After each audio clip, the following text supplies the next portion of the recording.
Ian, but hi. Hi everyone, this is my son Ian, and at the age of 2.5, Ian was diagnosed with language processing disorder and sensory processing disorder.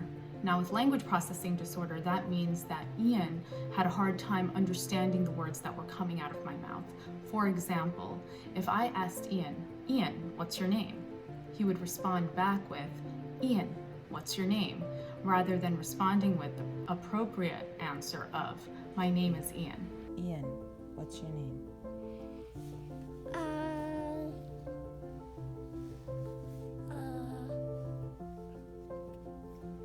I want a hug. With sensory processing disorder, Ian had a difficult time experiencing his five senses the same way that we experience our five senses of sight, hearing, smelling, tasting, and feeling. For example, if I brought a hot plate out of the oven for him full of food, Ian would send me back into the kitchen and say, Mommy, this food is too cold. So for what for us is hot was for him too cold. Hi, my name is Tasneem Imam Khan, and I'm the director of the High School Achievement Program at Khan's Tutorial. We operate in 10 different locations in the outer boroughs of New York City, 7 locations in Queens, 2 in the Bronx, and 1 in Brooklyn.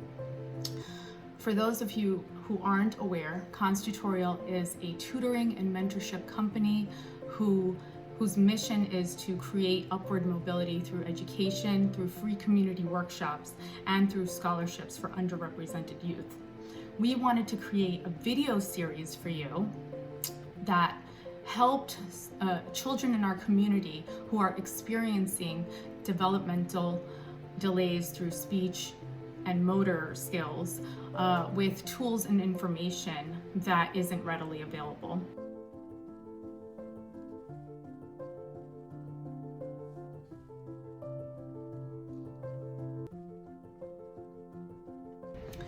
Ian was always a happy baby. When he was born and up until he was one year old, he was always engaging, he was always smiling, he was always interacting with us. However, once he started reaching his 18-month birthday, we saw that he was starting to lose those skills. For example, he had a hard time with gestures like hello and goodbye. He wouldn't say hello or goodbye. He didn't make eye contact with people, and if I called his name, he wouldn't respond to it. When I raised these issues with people in my family or members of the community or my friends, they would say things like, oh, don't worry about it, he's just a boy and he's gonna eventually get better, just wait it out. So I waited it out, but I didn't see him improve. In fact, I saw him starting to progressively get worse. Once his second birthday rolled around, I took Ian to his physical, his 2-year physical with his pediatrician. And his pediatrician could, of course, tell right away that there was some sort of delay happening. And he asked me, does Ian speak in 2-word sentences? And when I said no, the pediatrician gave me the phone number for New York State's early intervention services and told me to contact them immediately.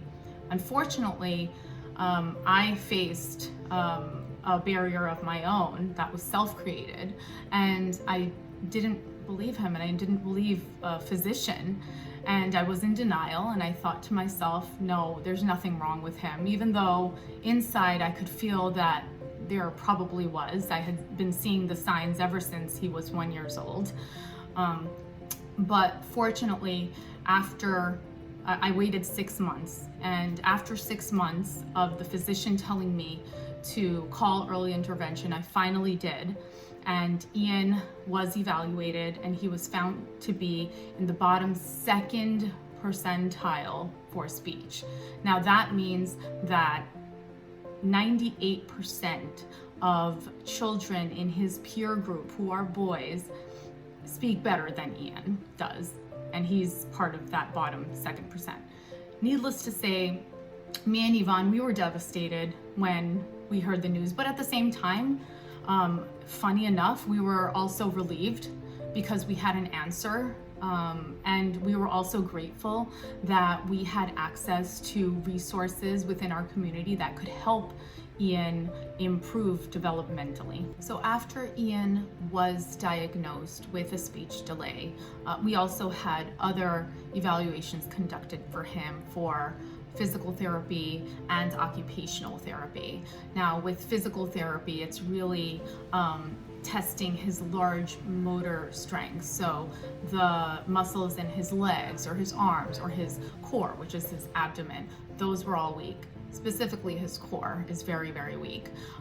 The evaluation also found that he has small motor delays. For example, the way he held a pen or a crayon was in a palmar movement, and this is something that infants use, but he at the age of 2.5 was still using this grasp. So his small motor movements were also very weak.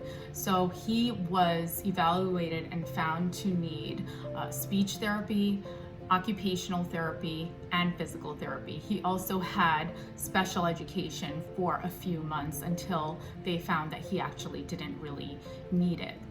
Now, before he received his therapies, when he was in nursery school, he was a very sad little boy. I hate to say, and it breaks my heart, but he was always alone. He had no friends. He was obsessed with the alphabet.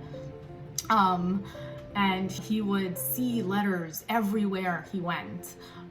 He would take inanimate objects or even take Play-Doh and create the alphabet over and over and over again. He would take veggie sticks and create A, B, C, D, E, F, G over and over again for hours.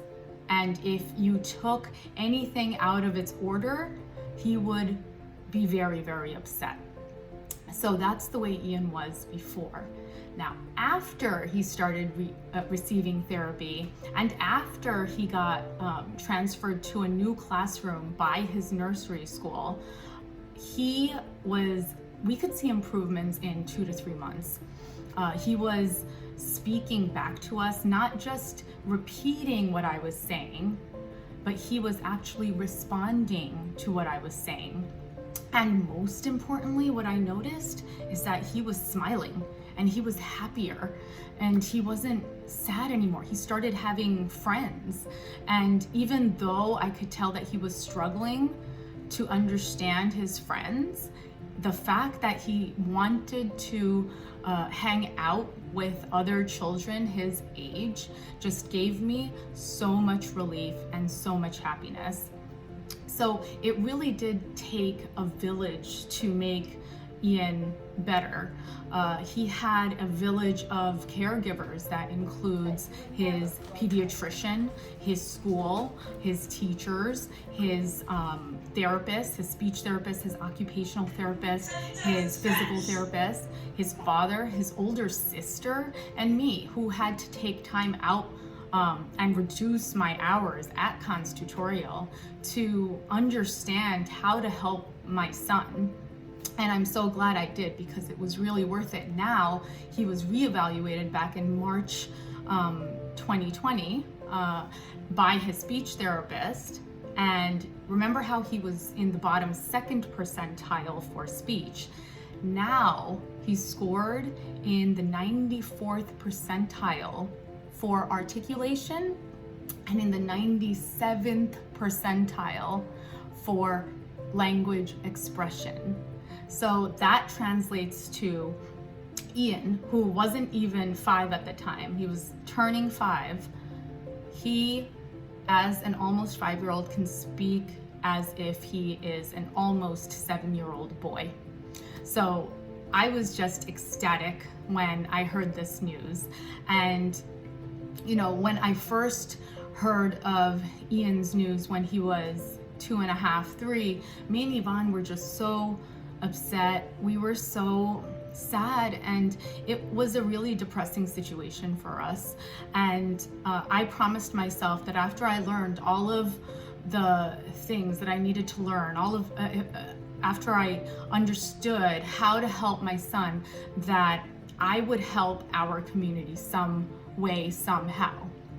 And I feel like through Khan's tutorial, I have a responsibility, we have a responsibility, and we have a huge platform to educate and provide information and resources to our community in both English and Bangla. So there will be a Bangla version of this video for our Bangla viewers, so that we can collectively help our children improve. In terms of the videos that you will see after this, I'm going to talk about childhood milestones and red flags that you should be looking out for. I'll talk about the step-by-step process that you need to take to get help, free help from your state or your school district. I'll talk about barriers that you might encounter both from yourself in the form of denial, which I had, in the form of your community who will say, hey, this is nothing, don't worry, he's a boy, he'll get over it.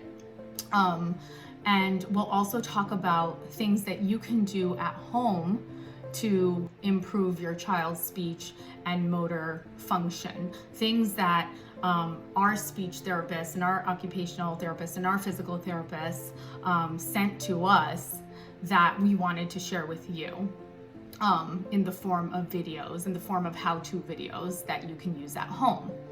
And one last thing I wanted to say, and I feel like this is the most important thing to say, is that we have to be our children's biggest champions.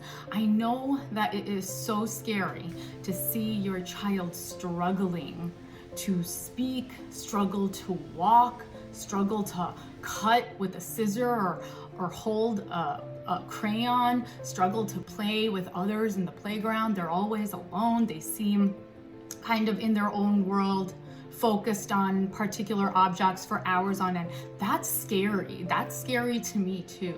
But I think it's very important to note that we have to be our child's biggest advocates. We have to provide them with positive reinforcement. We cannot take our fear and frustrations out on them. Rather, we have to show them that we actually believe in them so that they can believe in themselves. I would even venture to say that we should help them be their voices because sometimes they can't express themselves the way that they would like to, and that's why they get so frustrated. So thank you so much for joining me and joining Khan's tutorial. And I hope you can stay with us so that we can not only help our most vulnerable community survive, but also thrive. Thank you so much. And see you later!